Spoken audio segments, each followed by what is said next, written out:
வந்து தமிழ்நாட்டுல வந்து இந்த நடிகை விஜயலட்சுமி இயக்கத்துல ஒண்ணும் இல்லாம அவ செல்லா காசு ஆனதுனால, பிஜேபி வந்து இதுக்கப்புறம் சீமானால தமிழ்நாட்டுல ஒண்ணும் ஒரு ஆணியும் புடுங்க போறதில்ல அப்படின்றதுக்காக, ச பிஜேபி வந்து எதமா விவசாய சின்னத்த கேட்க, சீமான் அவர்கள் வந்து பதமா வந்து விவசாய சின்னத்த பிஜேபிக்கு தூக்கி குடுத்துட்டு, இன்னைக்கு மேடையில ஏறி மைக்கு முன்னாடி வந்து மக்கள் முன்னாடி விவசாய சின்னத்த பிஜேபி புடுங்கிடுச்சுன்னு அப்படின்னு நடிச்சா, நாட்டு மக்கள் நம்புறதுக்கு வந்து ஏன்னா நீங்க வந்து ஒரு நடிகர், ஒரு டைரக்டர். அதனால உங்களுக்கு வந்து அந்த நடிப்புன்றது இயல்பா மைக்கு முன்னாடி வரும்.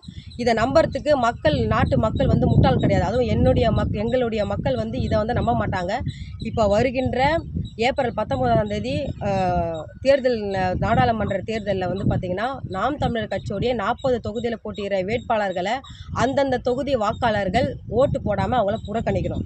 இந்த தேர்தல்ல நாம் தமிழர் கட்சி வந்து கட்டுத்தொகையை இழக்கணும். இந்த விஷயத்த வந்து நாட்டு மக்கள் வந்து 100% செய்யணும்னு என்னுடைய உயிரினும் மேலான என் தாய் தமிழ் உறவுகளுடைய